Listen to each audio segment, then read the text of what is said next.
So when I talk about simplex algorithm, I said that it is an efficient algorithm because when we have so many basic feasible solution, simplex algorithm has the strategy to do the search efficiently by looking at the entering variable and then perform the ratio test to determine the leaving variable.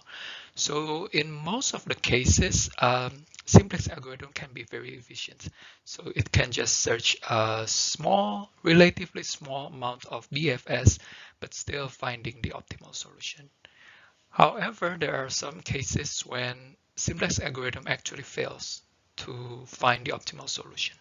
So in one of those cases is when the linear programming problem has a characteristic that is called degeneracy. So that's what we're going to talk about in this video. So let's start. Degeneracy condition is when a linear programming is degenerate. So what kind of condition can we call a linear programming as degenerate? Well, if it has at least one basic feasible solution in which a basic variable is equal to 0, then we say the linear programming is degenerate. So let's take a look at an example.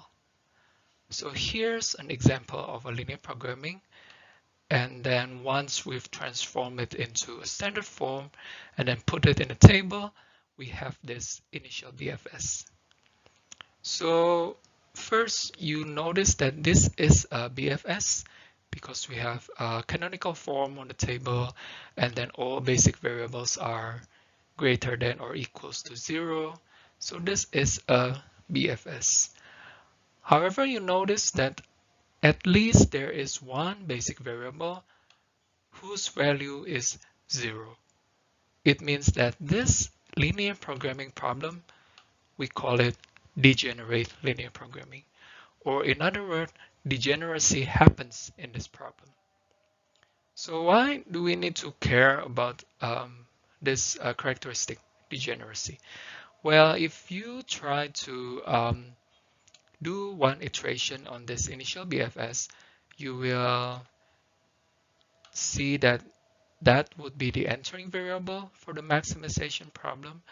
And then you perform ratio test. 0 divided by 1 is 0. Okay, so 0 divided by something is 0. But remember, if you have a positive number divided by either 0 or negative, the result of the ratio test is none. So don't be confused. If 0 divided by something and that something is a positive number, the ratio is still 0. However, if you divide the right-hand side by a negative number or 0, then the result of the ratio test is none. Okay, so we know the entering variable is x1 and the leaving variable is s2. So let's perform an iteration using arrow or elementary row operations. And then this is our new BFS looks like. So you notice that the z value is still 0. We have the initial BFS with z value equals 0, but then after one iteration, the z value is still 0. This happens because the entering variable that we put into the basic variable x1 now is in the basic variable, but the value is 0. So that's why our z value does not increase, because when we enter x1 as the basic variable, yes, it becomes basic variable, but the value is 0. So that's why the z value is still 0. And then when you look at the formula, actually you can compute the new z value equals to the old z value, which is 0, minus the value of entering variable. So this one is this. The value of entering variable is that. Yep. So that is the value of entering variable. And then the coefficients of entering variable is this thing here, minus 5.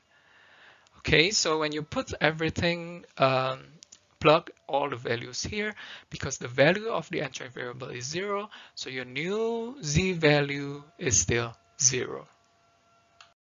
Okay, let's continue the calculation.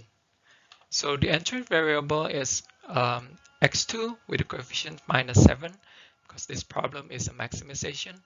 Perform ratio test, and then we see that S1 should be the leaving variable because the ratio test result is the smallest. So now we perform error, and then this becomes the pivot. So that is the result. X2 now becomes 0, 1, 0. And for the maximization problem, this is already optimal.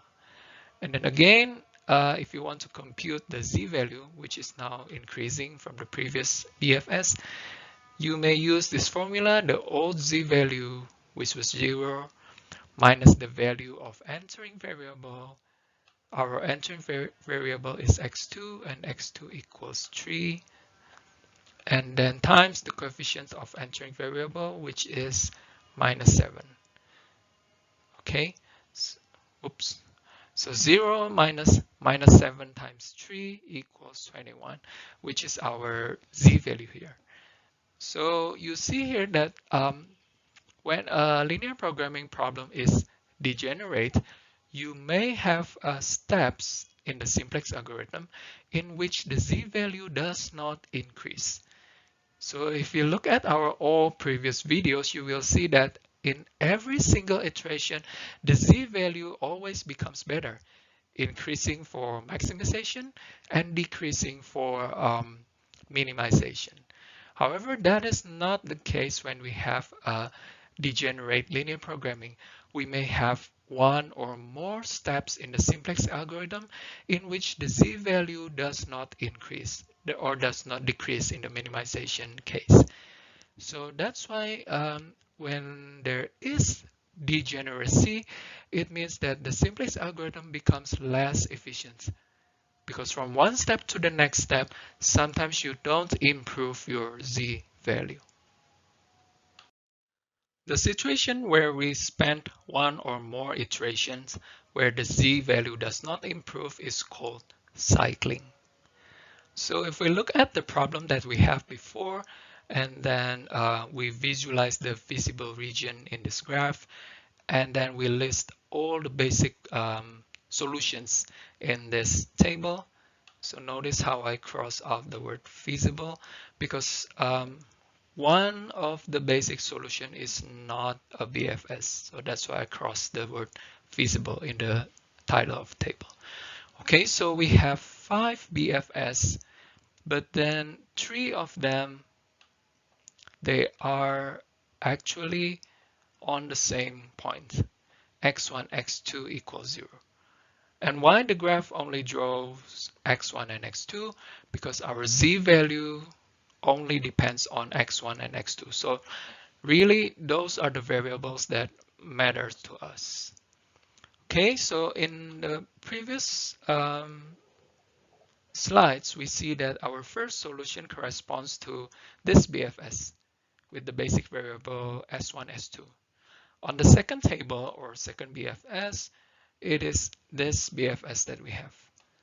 So even though we have changed the basic variable from s1, s2 to become x1, s1, it's still we are still not moving anywhere. We are still at point C with x1 equals 0, x2 equals 0, such that the z-value is still 0.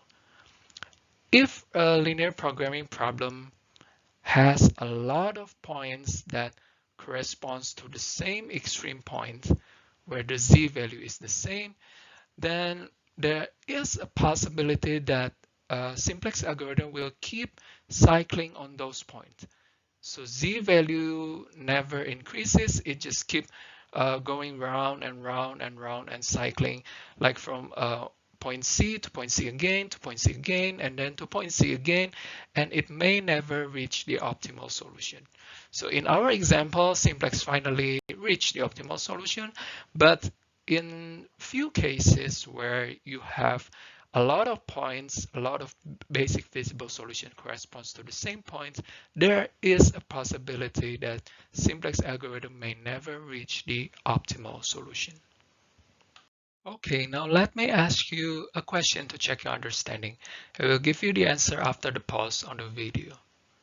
So, if linear programming is degenerate, simplex will never reach the optimal solution. Is this statement true or false?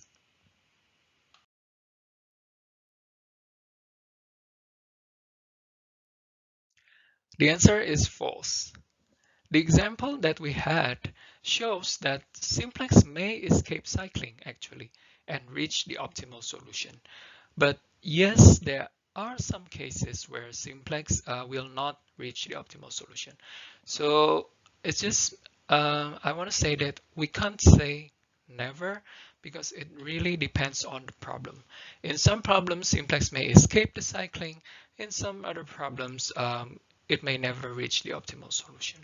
So that's the end of this video, and then in the next video we are going to talk about big M method. So see you in the next one.